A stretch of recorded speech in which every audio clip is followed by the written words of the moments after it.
Adapun perincian tentang bagaimana kisah Isra dan Mi'raj, bagaimana saya telah jelaskan tadi, disebutkan dalam hadis-hadis yang mutawatir.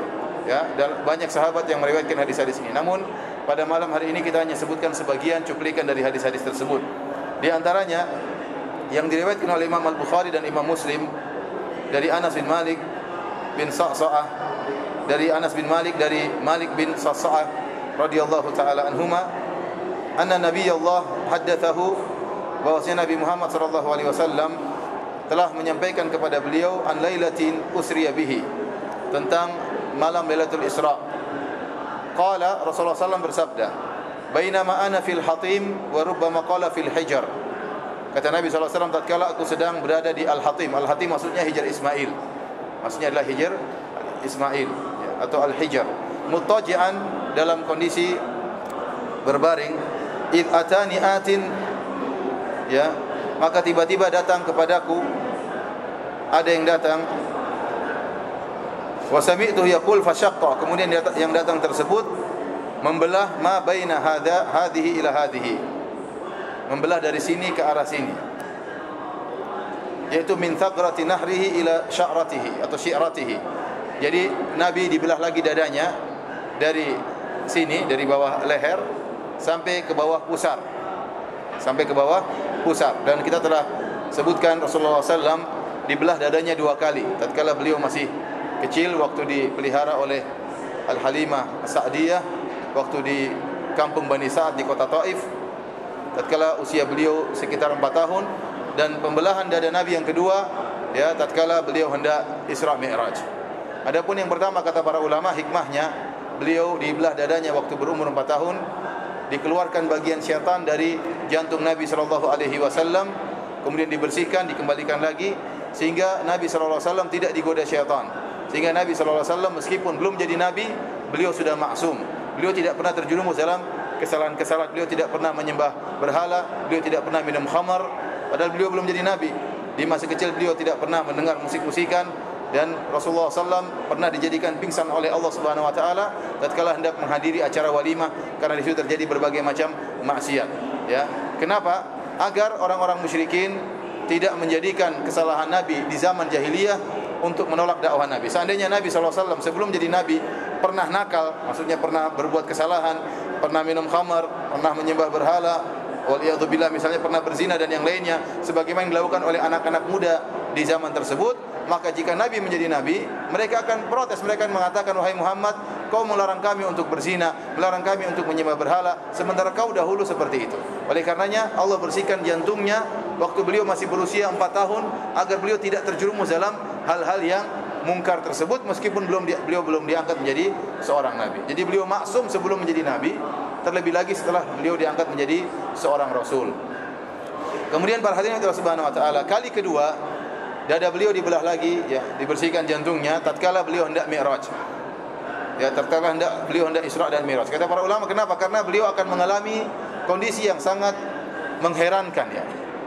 Diperjalankan dalam waktu yang sangat cepat dari Masjidil Haram ke Masjidil Aqsa. Kemudian naik melewati langit pertama, langit kedua, langit ketiga, langit keempat, langit keenam, langit ketujuh, untuk sampai di tempat yang sangat tinggi.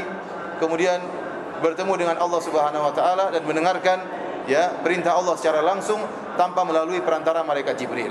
Oleh karenanya Allah perlu mempersiapkan kondisi Nabi SAW untuk menghadapi kondisi yang spesial ini. Di antaranya dengan membersihkan jantung Nabi SAW untuk kedua kalinya. Fastakhraja qalbi, maka kata Nabi SAW, yang datang ini malaikat Jibril, ya, atau malaikat yang lainnya, mengeluarkan jantungku. Thumma ataitu bi tashtin min dhahabin mamlu'atin imanan faghasala qalbi.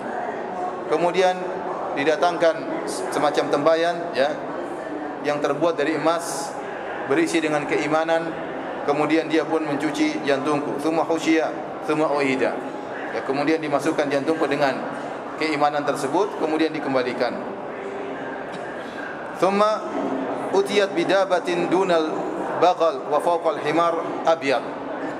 Kemudian didatangkan seekor hewan, ya, ini burak, seekor hewan yang ukurannya di bawah al-baghal, di bawah bagal, dan di atas himar, warnanya putih. Al-bagal sebagaimana kita tahu, al-bagal ya. Bagal artinya adalah hasil perpaduan antara kuda dengan himar, antara kuda dengan keledai, maka lahirlah bagal. Oleh karenanya ukuran bagal antara kuda dengan himar. Dia tidak setinggi kuda, namun dia tidak sekecil himar, karena dia adalah hasil persilangan antara kuda dengan himar, antara kuda dengan keledai. Oleh karenanya ada teka-teki yang menyatakan hewan apa yang dilahirkan namun tidak bisa melahirkan. Hewan apa yang dilahirkan namun tidak bisa melahirkan? Katanya itu begol. Ya. Begol ini kalau nikah di antara begol dan begol tidak punya anak. Tetapi dia hanya bisa muncul kalau kuda kawin dengan apa? Dengan himar. Baru muncul apa? Begol. Adapun begol dengan begol tidak bisa memiliki keturunan. Wallahu a'lam bishawab ya.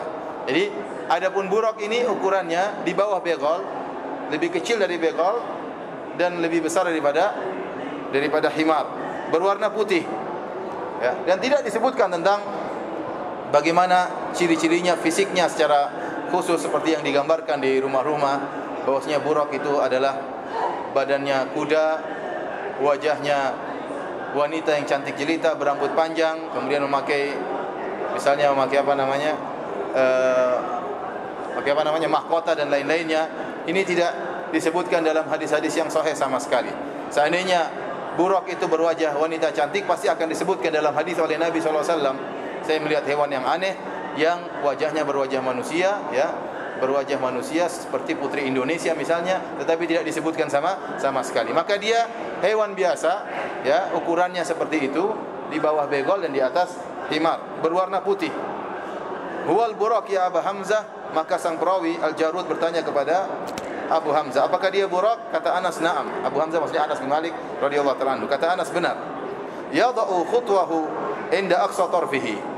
Dan dia meletakkan langkahnya di pandangannya yang terjauh. Jadi buraq sangat cepat. Kalau dia sudah melangkah, maka langkahnya sejauh pandangannya yang terjauh. Jadi dia pandang sejauh mana, itulah langkah buraq. Oleh karenanya cepat Nabi sampai ke dari Masjidil Haram ke Palestina ke Masjidil Aqsa. Kenapa? Karena buraq, ya, jarak jalannya sangat cepat.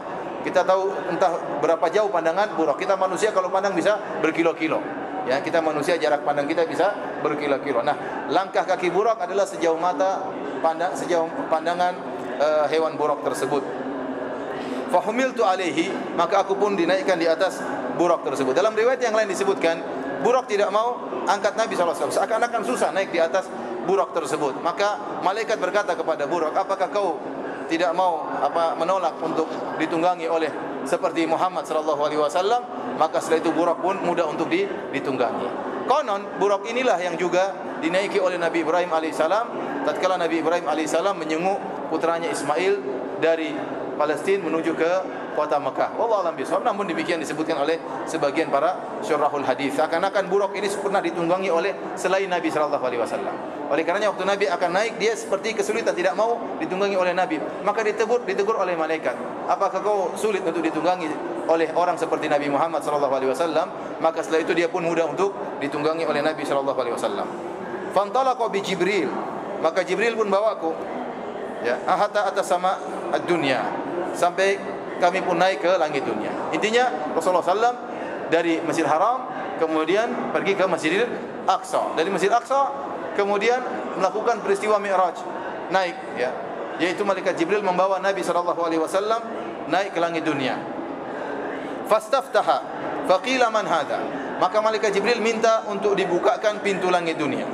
Jadi kita tahu Allah Subhanahu wa taala menciptakan langit ini 7 lapis langit. Antara lapis yang pertama dan lapis yang kedua jaraknya sangat jauh. Dan langit ini adalah makhluk yang sangat luar biasa besarnya. Kita tidak tahu mana ujung langit dan mana pangkal langit. Sampai sekarang kita enggak tahu. Oleh karenanya Allah mengatakan, "A antum asyaddu khalqan amis sama banaha?"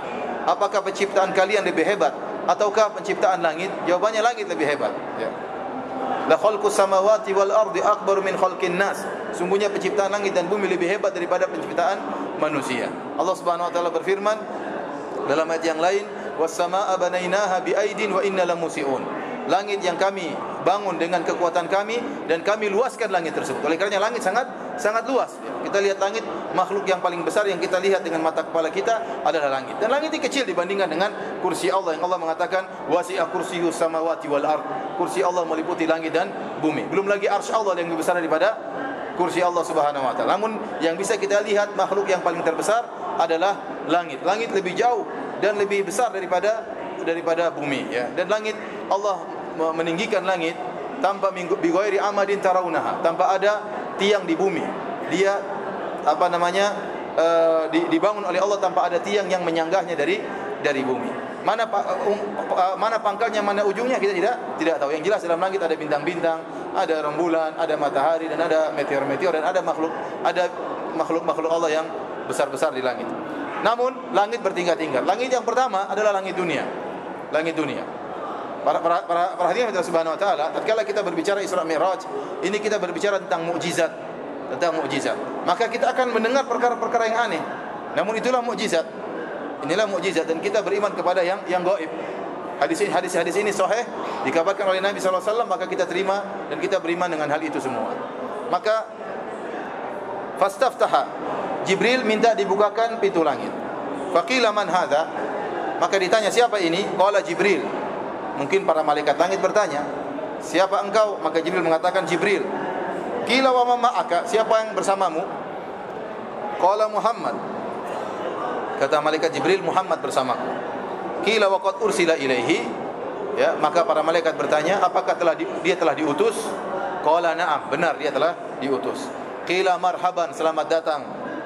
Fa ni'mal maji' jaa'a fa futiha. Ini adalah sebaik-baik kedatangan. Maka dibukakanlah pintu tersebut, ya, untuk dilewati oleh malaikat Jibril dan Nabi Muhammad sallallahu alaihi wasallam. Ini dalil bahwasanya langit-langit bertingkat-tingkat dan langit-langit ada pintu-pintunya. Kalau mau masuk harus minta izin. Ya, kita enggak tahu pintunya di mana, sebesarnya kayak apa kita enggak tahu. Yang jelas masuknya harus minta izin. Falamma khalastu ilaihi fa idza fihi Adam alaihissalam. Tatkala saya sampai di langit dunia, maka tiba-tiba saya melihat Nabi Adam alaihissalam. Faqala, maka dikatakan kepadaku, hadza abuka Adam, fasallim alaihi, fasallama alaihi, faradda salam. Dikatakan ini adalah ayahmu Adam, nenek moyangmu. Maka Nabi sallallahu alaihi wasallam memberi salam kepadanya, faradda salam, kemudian Adam menjawab salam. Tsumma qala marhaban bil ibni salih wan nabiy salih. Kata Nabi Adam, selamat datang kepada cucuku, kepada anakku yang saleh. Selamat datang pada nabi yang saleh. Tsumma su'ida bi hatta atas sama atsaniyah. Maka Jibril mengangkatku sampai di langit yang kedua. Fastaftaha, maka Jibril kemudian meminta untuk dibukakan pintu langit yang kedua. Qila man hadza? Maka ditanyakan, siapa engkau? Qala Jibril. Kata Jibril, saya adalah Jibril. Qila wa man ma'aka? Siapa yang bersama engkau? Qala Muhammad. Kata Jibril, Muhammad. Qila wa qad ursila ilaihi? Apakah dia telah diutus menjadi seorang rasul? Kata Jibril, benar. Qila marhaban bihi, selamat datang Muhammad. Fa ni'mal maji' jaa'a. Sungguh kedatangan yang terbaik. Dia telah datang. Fa futiha, maka kemudian dibukakan pintu langit yang kedua. Falamma khalastu idza Yahya wa Isa wa huma ibna khala. Tiba-tiba saya bertemu dengan Yahya dan Isa alaihi salam, dua orang nabi, dan mereka berdua adalah satu bibi, ya. Qala hadza Yahya wa Isa fasallim alaihima. Maka dikatakan kepadaku, ini adalah Yahya dan Isa, berilah salam kepada keduanya. Fasallamtu, maka saya beri salam kepada Nabi Yahya dan Nabi Isa.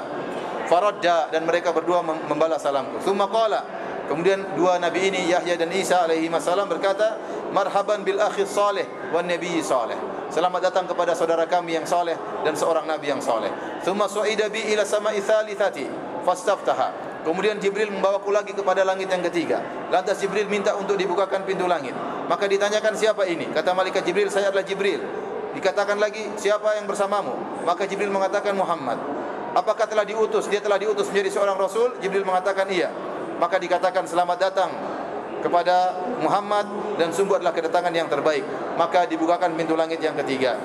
Falamma khalastu idza Yusuf. Tatkala saya sampai ke langit ketiga, tiba-tiba saya melihat Nabi Yusuf alaihissalam. Ya. Dalam riwayat yang lain Nabi sallallahu alaihi wasallam mengatakan, wa qad utiya syatrul hasan wa qad utiya syatrul jamal. dan Yusuf telah diberikan setengah ketampanan, ya. Telah diberikan setengah ketampanan. Jadi disebutkan Nabi baru pertama kali ketemu dengan Nabi Yusuf, ya, tatkala dalam peristiwa Isra dan Mi'raj, Nabi melihat Nabi Yusuf adalah seorang yang sangat tampan. Sebagaimana pernah kita jelaskan tentang bagaimana ketampanan Nabi Yusuf, Allah sebutkan dalam Al-Quran, "Falamma ra'aynahu akbarnahu wa qata'na aydiyahunna wa qulna hasya lillahi ma hadza bashara in hadza illa malakun karim."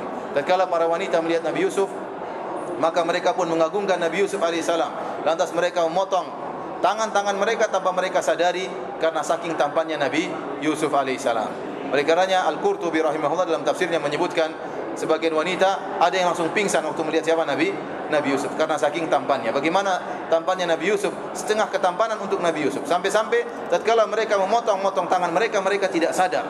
Ini menunjukkan tampan tersebut benar-benar yang membuat orang terhipnotis saking tampannya Nabi Yusuf alaihissalam, ya. Kalau zaman sekarang enggak ada orang setampan ini, ya. Kalau dikasih silet pasti apa? Kesakitan, ya.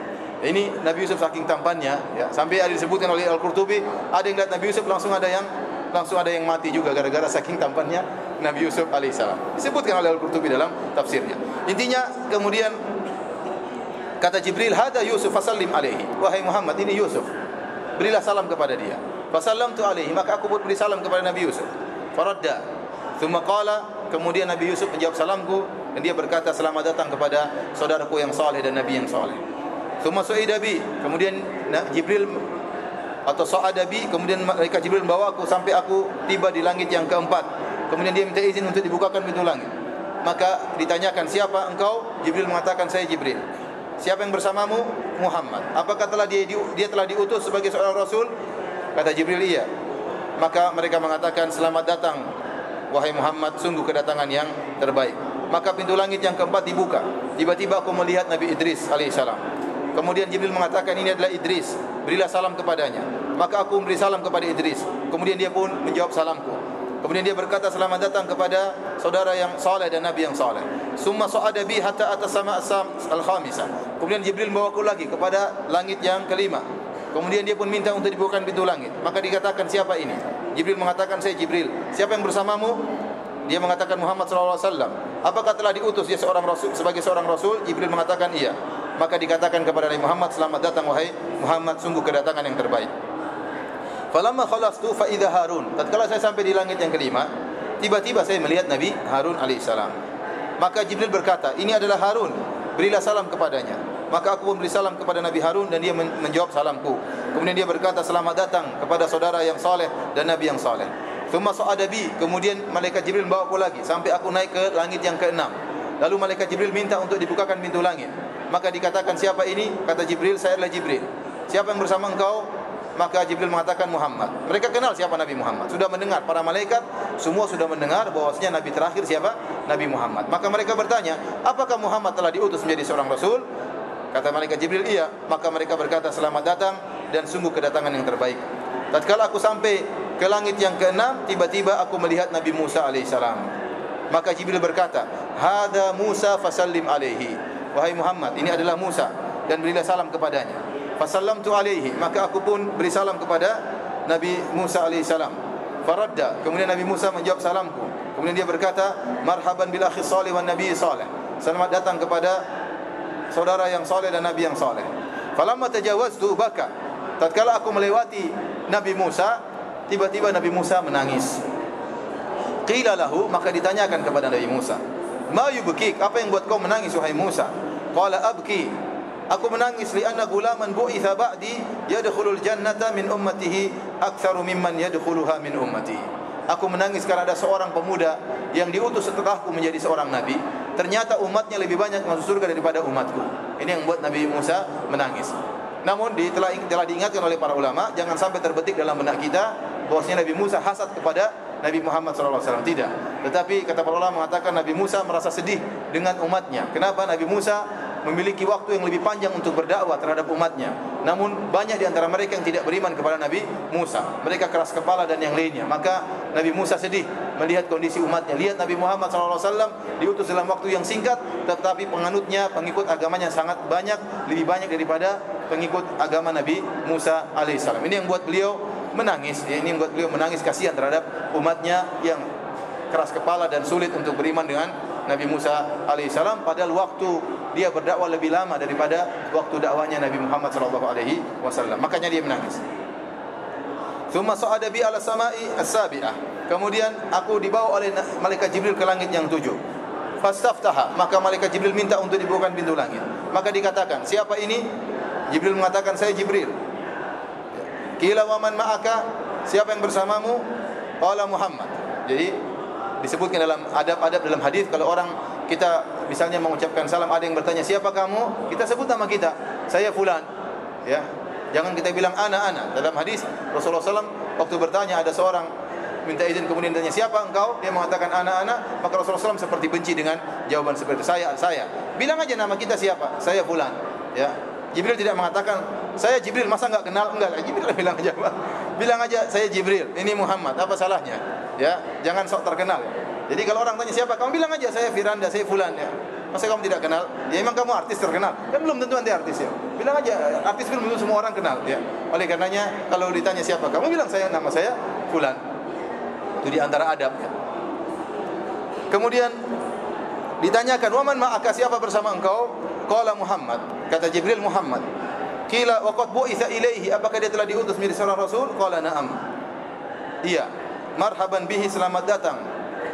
Wa ni'mal maji'u ja'a, dan sungguh dia telah datang dengan kedatangan yang terbaik. Falamma khalastu fa idza Ibrahim. Tatkala saya sampai ke langit yang 7, tiba-tiba saya melihat Ibrahim. Qala hadza abuka fasallim alaihi. Ini adalah ayahmu dan berilah salam kepada dia. Jadi Adam juga ayahnya Nabi Muhammad SAW, ini moyang pertama, dan Nabi yang paling terdekat dengan Nabi Muhammad siapa? Nabi Ismail bin Ibrahim. Nabi Ismail bin Ibrahim. Maka dia mengatakan, ini adalah ayahmu, berilah salam kepadanya. Fasallamtu, saya beri salam kepada ayahku Ibrahim. Faraddas salam, maka Nabi Ibrahim menjawab salam. Tsumma qala, kemudian Ibrahim berkata alaihissalam, marhaban bil ibni salih wan nabi salih. Selamat datang kepada anak yang saleh dan nabi yang saleh. Tsumma rufi'at li sidratul muntaha. Kemudian tiba-tiba diangkat kepadaku, dinampakkan kepadaku sidratul muntaha. Yaitu sidratul muntaha itu semacam pohon ya. Entah pohon seperti apa, tapi namanya sidratul muntaha. Al-muntaha artinya ujung ya. Sidra apakah dari pohon sidr, wallahu alam bisawab, tapi namanya sidratul muntaha. Fa idza nabaquha mithlu qilali hajar. Tiba-tiba buahnya saya lihat seperti qilalu hajar. Ya, ini buahnya banyak namun buahnya sangat besar. Qilal itu adalah kullah. Kullah itu ukuran volume yang sekitar satu kullah sekitar 100 liter sekitar gitu. Jadi buahnya gede-gede. Wa idza waraquha mithlu adhanil fiyalah. Tiba-tiba saya lihat daunnya seperti ukuran telinga gajah. Qala hadhi sidratul muntaha. Maka dikatakan kepadaku, ini adalah sidratul muntaha. Ya, idza arba'atu anhar, tiba-tiba saya melihat 4 sungai. Nahrani batinani wa nahrani zahirani. Saya melihat 2 sungai dalam dan sungai luar. Faqultu ma hadzani ya Jibril, apa ini wahai Jibril? Amal batinani fa nahrani fil jannah. Adapun 2 sungai yang dalam maksudnya adalah sungai ada di surga. Wa amal zahirani fan Nil wal Furat. Adapun sungai yang luar adalah sungai Nil dan sungai Efrat atau Furat. Tsumma rufi'a li Baitul Ma'mur. Kemudian ditampakkan kepadaku Baitul Ma'mur. Ya, Baitul Ma'mur disebutkan ya, situlah para malaikat setiap hari puluhan ribu masuk ke Baitul Ma'mur dan tidak pernah keluar lagi. Tsumma utitu bi ina'in min khamrin wa ina'in min labanin wa ina'in min aslin fa akhadhtu laban.